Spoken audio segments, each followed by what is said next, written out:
เนาะพ่อใหญ่อันนี้พ่อใหญ่เฮ็ดแล้วบ่บัดนี้พ่อใหญ่เรียบร้อยแล้วบ่มุ่งแล้วโอ้ก็แล้วบ่เลยได้เอ้าปืนนี่ล่ะที่จ้างบักนั่นแหละจ้างให้ยังพ่อใหญ่ขุดดินตัวนี้แหละทุกเข้าไปให้ฮะทุกไปคูนนั่นแบบเฮาไปคูนให้มันสูงมันสูงบ่ให้น้ำเข้าเนาะย่านน้ำเข้าวันนี้คูนแล้ววันนี้แม่นบ่แม่นแหละแล้วที่ช่างเอาชายกับอันนั้นนะกับหินนั่นมาอีกรถนึงแล้วสิให้เขาปูให้บัดนี้ตัวเทคอนกรีตพ่อใหญ่ปูทั้งพื้นมันนั่นแล้วเขามันเข้ามันนั่นแหละแม่นแล้วพ่อใหญ่ให้ยึดน้อยนั่นแหละเฮ็ดรถก็ยังบ่ได้ง่ายไปได้ดอกเบิดเดือนนี้ผู้ใดจังสิได้มาได้รถยังอยู่สวนผู้ใดได้นี่หลานผู้เอานั่นเขาใช้งานอยู่บ่พ่อใหญ่รถนั่นนะเขาชื่อแต่เฮิงเติบเลยแล้วรถเขาก็แล่นอยู่กรุงเทพพุ่นแล้วเนาะแล่นอยู่ไทยอยู่แล้วเนาะเขาสิมาเปลี่ยนมายังเองว่าขายซะมันยากละขายแล้วมาชื่อให้กูอยู่พี่ว่ะแม่นควบเจ้าแล้วพ่อใหญ่มันจะบ่เสียยังว่ะขายมันก็บ่ได้ชำเก่าได้นำเบาเขาบ่ได้ก็ตามมันเพื่อชูสิเสียภาษีบ่ยังมันก็สิชำกันกับยังแม่นแหละถ้าว่ารถนี่มีครบเบิดหนังสืออยู่บ้านเขามากอ่ะต้องเป็นทะเบียนของลาวได้บัดนี้ได้ไม่ได้เสียภาษีใหม่แม่นแล้วพ่อใหญ่แต่ว่าตกลงมาเอามาแล้วมื้ออ้ายมันต้องบักแอนั่นลูกเอ้ยตัวเองนั่นให้ได้เถียงเขานี่เถียงไกลกันเนาะพ่อใหญ่เนาะเจียวมาให้แต่เงินก็บ่ได้เอาหลายดอกนำเขานะเด้อพ่อใหญ่ร้านสิขอถามได้พ่อใหญ่สรุปแล้วเบิดจากล้านพ่อใหญ่ปานนี่จักแลยังพันไหลเบิ่งได้นี่ก็หลายเติบเลยได้นี่หลาย3-4ล้านแต่เชียร์ไปแล้วนี่แต่อันนั้นเด้แต่เช่าแม่นบ่เช่าแล้วก็ปูน5ชอบอันบล็อกคันทั่วช่อง100บ่เท่าใดเด้อเนาะพ่อใหญ่เนาะนับแต่บล็อกชายนั่นก็คือไม้สีขาวไม้สีญัวจังกระสอบยังบ่ทันไหลอันนี้นั่นล้านบ่พอพ่อใหญ่ล้านแนมเบิ่งนี่เพื่อตึงจ้างนะมีอยู่15ล้านเนาะพ่อใหญ่เนาะฮอดบ่พ่อใหญ่พูดแล้ว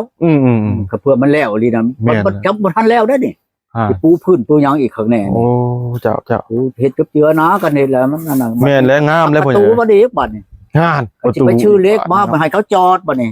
เฮ็ดประตูอัดบัดนี่นะ2บาทนะอัดเขาจะกันแล้วไอ้กระแจที่ดอกแล้วบ่ได้ใช้บ่ได้ก่อบล็อกได้ทางหน้านี่ทางรถเขานี่เฮ็ดประตูเนาะพ่อใหญ่เนาะสิเอาเล็กนะเล็กเป็นนิ้วนี่ไว้ให้เขาจอดเล็กนิ้วน้อยๆนะชำในมือนี่โดยพ่อใหญ่เพราะแท้เอาพอดีนั่นจอดรถก็เฮ็ดเป็นแน่นอนเนาะนั่นแหละจะว่าทู่แล้วก็เอาอันเปิดกล้องให้หลานน่ะเบิ่งเฮ็ดแล้วเลยเนาะแล้วเลยได้ว่ามันตัวให้ฮ้อนใจจักหน่อยกับเตงแต่ว่าเงินหันให้มาทีหลังก็ได้ดอกเขาว่าเดือน9เงินเงินน่ะเดือน9พุ่นแล้วบักทุเรียนจังสิได้ส่งมาให้มองสิมาให้พร้อมมาหลุดนี่นั่นให้พร้อมนี่สิให้ก็ก่อนแชนนึงเขานะบ่ได้มาชื่ออยู่ชื่อกินโยบ่ให้ก็บ่ได้เด้อเต็งบึดเงินแล้วยังก็บ่หลายนี่ว่าแต่ว่าจะโอนออกก็มันบ่เบิดกำหนดไปมื้อนี้ก็เข้าไปแว่ได้บ่เนี่ยแว่บ่นั้นภาคจ้ะให้ในกว่าจะ 50,000 บ่ได้เราอ่ะเจ้าไปละ 50,000 นะที่นี่ก็ดีผู้ใดพ่อใหญ่อันใดก็เงินว่าเงินภาคนั่นเอาวางนี่แล้วเอาวางไปกับทิศอ่องนี่ขึ้นไปบ้านฉับนี่เอา 50,000อันนี้แล้วไปมื้อนี้ก็แว่เข้าไปอีกบัดนี้โอ้ยเราพ่อใหญ่นี่มาอีกเนาะมาได้ว่ามันบ่มีเงินแหละมันยังพ่อใหญ่บ่ได้ดอกพ่อใหญ่บ่ได้พ่อใหญ่ไปห่านทองบ่มื้อเช้าเนาะไปเลาะห่านทองนำบ่ไปแต่พุ่นแล้วหลานเอาส่งเงินมาให้พุ่นแล้วจังสิไปซื้อทองก็ดีพอได้ใช้ก็มีอยู่ดอกอยู่ในเพื่อนนี่ก็2 บาทมีอยู่ยังอยู่2 บาทโดยใช่อยู่บ่พ่อใหญ่มื้อนี้บ่มีไผมาหาพ่อใหญ่บ่มื้อบ่มีไผใดแล้วหมอนอมแล้วอันมิมมาบ่โทรมาแล้วมาแม่มากินนั่นตำชั่วกับชาวหมอลำนี่ว่าฉันนะโอ้ยไปบ่ได้แล้วว่ะมันยากนี่ไปก็มาตั้งแต่ใช้11 โมงพุ่นได้ค่อยมาไปแต่เช้าบ่พ่อใหญ่ไปแต่เช้าพุ่นแล้วเพื่อไปเลาะไปแล้วก็เพื่อเขาเปิดอันนั้นน่ะ9 โมงพุ่นได้อันจังได้เปิดอันบ่อนห้านนั่นภาคนั่นโดยเข้าไปแล้วกับ เอาผากน้ำเขาแล้วก็หมอนั่นก็ผากแล้วแม่นบ่ ภาคเครื่องแล้วมันก็เห็นเลยเปิดให้มันเบิ่งแหละมันก็พากเงินมาโลดบัดเนี่ยไปส่งข้างไม้เขาเอาบ่ว่าไงแต่ว่าช่องห่อนั่นล้านช่องแขนห่อหนึ่ง6 แขนเด้โอ้อันในช่องในชีห่อนั่นค่อยก็ได้ช่องล้านนั่น4 แสนเฉพาะมื้อนี้นั่นฝากไปให้อันเขานั่นแต่ว่าหมอนั่นอยากได้อีกอยากได้ก็บ่ได้ย่างยังอยู่ยังช่องห่อข่อยยังบ่ได้หามาอีกผู้วันกินนั่นมื้อนั้นค่อยพากไปให้นั่นหากระต้มบางที่นี่อันหมออยู่เวียงจันทร์เป็นอัมพาตกันเอาต้มจักหม้อพ่อใหญ่ประมาณห่อนึงอ่ะต้มจักเทื่อห่อนึงหม้อนึงได้ต้มแล้วแม่นทิ่มแล้วบ่พ่อใหญ่บ่แล้วกินจะมาจืดผู้ใดโอ้บ่แม่นว่าต้มแล้วอันกินเท่าเดียวแล้วปลาบ่ได้กินจะมันจืดจนมันว่ามันเฮามาทอกใช้อันจอกเนาะเฮามาเบิ่งนี่มันใสแบบน้ำธรรมชาตินี่นะแต่ยามันยังฉี่มันยังเหลืองยังเขียวอยู่แหละกินต่อไปอีกโอ้แล้วมันจืดแล้วมันคันเว้าแล้วนะหมอเป็นอัมพาตเนี่ย6 ห่อหมอนั่นโอ้พาขึ้นไปหั่นมันเบิดดอก3บ่พ่อใหญ่บ่ได้ถามบ่เป็นจักปีล่ะเป็นอันอัมพาตนะธาตุลมธาตุหยังพ่อใหญ่เว้านะหมอนึงเป็นวางเดือน11หมอที่2นั่นเป็นเดือน3ปีกายนี่อยากใกล้ขวบเลยเด้โอ้หมอนั่นเด้อพ่อใหญ่ถ้าว่าเป็นธาตุลมปุ๊บนี่เฮาปะดนนี่มันสิเป็นอะไรพ่อใหญ่ตายเลยบ่พ่อใหญ่บ่ตายบ่หักโอ้ยกระดาวแล้วเหือบ่แดงแห้งบ่มากอะไรใดอันคนที่ว่าเป็นธาตุลมไดอ๋อเหือบ่มีเหือบ่มีแห้งหยังใดโอ้จำนวนนี่ใดจังธาตุลมน่ะไดบ่แม่นว่าเมียสิปะแล้วเนาะพ่อใหญ่เนาะเหือแดงแห้งมากบ่แม่นใดแปลว่าคนธาตุลมมันเสียธาตุขาดคุมมันหลายอย่างใดเรื่องว่าคนธาตุลมบ่แม่นว่าธาตุลมซื่อๆใดจนว่าช้ำพึกช้ำไม่ยิงช้ำกระเทยเว้าคนอนุญาตแบบนั้นแหล้วถ้าสิเป็นไม่ยิงก็บ่แม่นสิเป็นผู้ชายก็บ่แม่นกลางคนนะไม่ยิงผู้ชายหั่นแหละในนั้นได้เรื่องอันธาตุลมนี่ได้จะเอาไปไงบ่แม่นว่าเฮานั่นธาตุลมเพื่อแห้งของเฮานี่สมบูรณ์บ่แม่นได้คนธาตุลมนี่โอ้ยเมื่อยได้จะเมื่อยในมุกในจะอยากนอนอีกอยากนอนมีแต่อยากนอนเชื่อเฮ็ดแล้วก็มีแต่อยากนอนเจ้าสิกินหยังก็บ่มีเหือมีแห้งดอกหมอพุทธาลมนี่จนธาตุลมมันแล้วจักชำใดแล้วโดยบ่แม่นว่าธาตุลมนี่มันบ่แม่นนั่นได้บางคนเอาเป็นคือเจ้าถามแล้วเป็นไหนธาตุลมนั่นแหละธาตุลมโอ้แบบบ่มีเหือมีแห้งแม่บ่มีเหือมีแห้งของก็บ่ขึ้นว่าไงบ่แล้วบ่มีแล้วมันยังหื้อชินใช้กระเชยอยู่เอาแล้วว่าขออนุญาตนำโอ้ยเขาก็ว่ากระเทยเลยแหละเนาะอันนั้นเขาห้องว่าธาตุลมกันธาตุชมบุญคือเจ้าคือข่อยนี่ว่าขออนุญาตนำแม่ยิงจ้อนชินเพียงหน้าแข้งนี่ใจเต้ตึ้งหลุดให้มีอันนั้นคนเต็มร้อยแท้นั่นบ่แม่นธรรมดาเด้ทรายเต็มร้อยเนาะพ่อใหญ่เนาะทราย 100% โลดเพิ่นยังเว้าโบราณเพิ่นเว้าอายุ18 ปีอ้ายกับน้องนี่บ่ให้ไปนำกันจำนั้นผู้ใดอ้ายกับน้องเด้ลูกแม่เดียวนี่ได้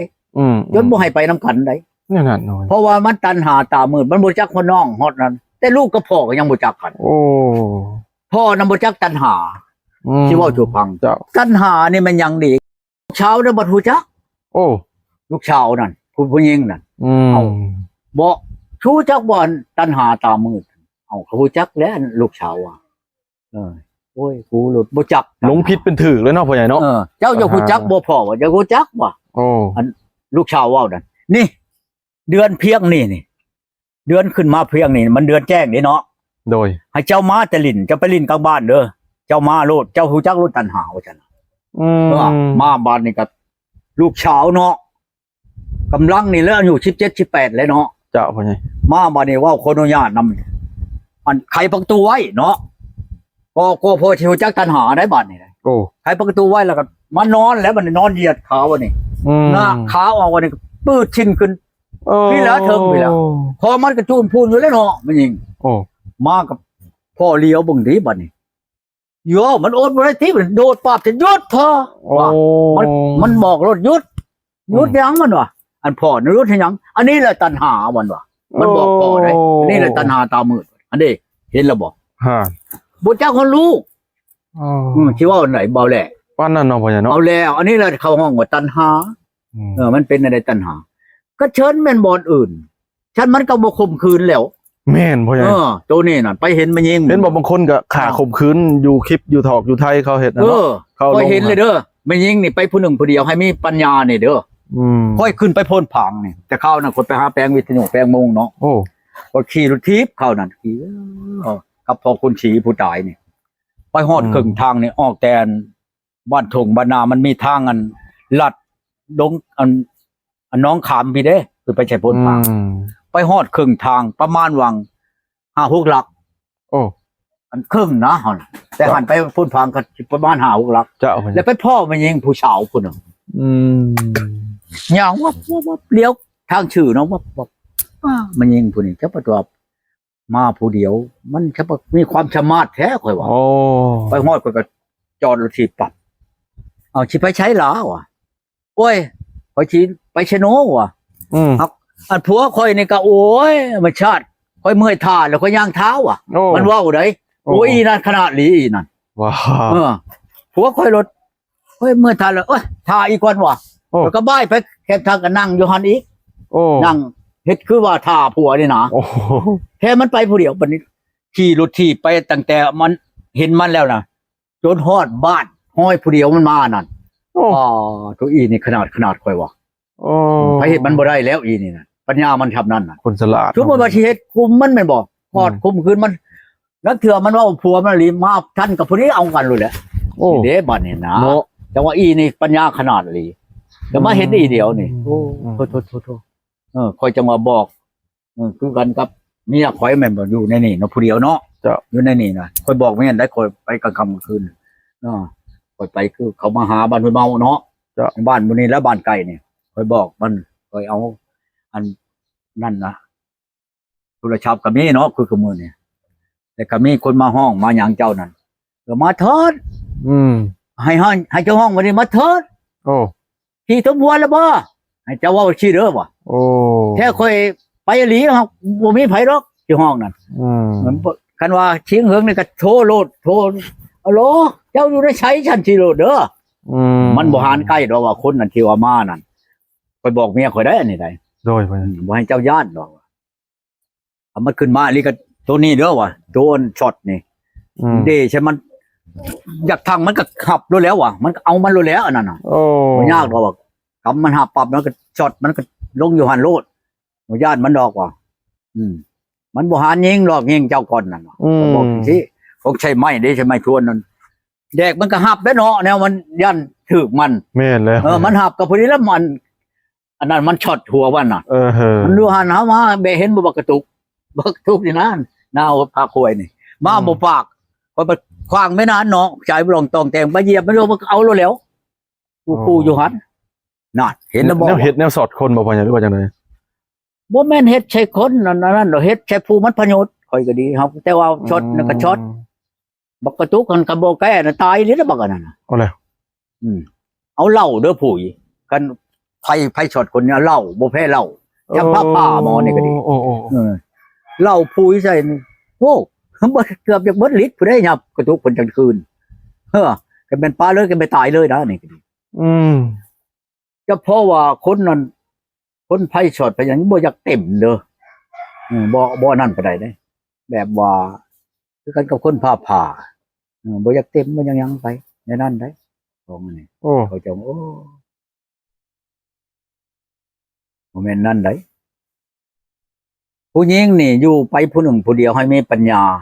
กับบ่มีปัญญานี่บ่ได้คือผู้มือนี่แฮงเท็ดอีกน้อยพวกกันกินนั่นของมึนเมานี่มันบ่ได้ย่านเจ้าจักดีโล เด้อ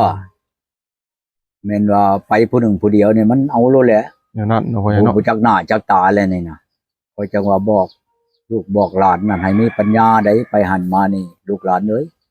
บ่แม่นว่าสิไปบ่มีหมู่มีครูก็คันเห็นสีต่างๆห้องโลดเอาเจ้าอยู่ผู้ช้างในหันมันต้องตกชะเง้อโลดแล้วว่ากูมันอันสิข่มขืนเฮาก็ดีเป็นจังซั่นได คนลวงเนาะพ่อใหญ่เนาะ เออ โอ้ อันนี้ก็เจ้าอย่างนี้ละบอนแถวบ้านหมู่เจ้าอันไม่ยิงอันแม่ห้างอันปะอันพัวปลาชองชามปีมานะ โอ้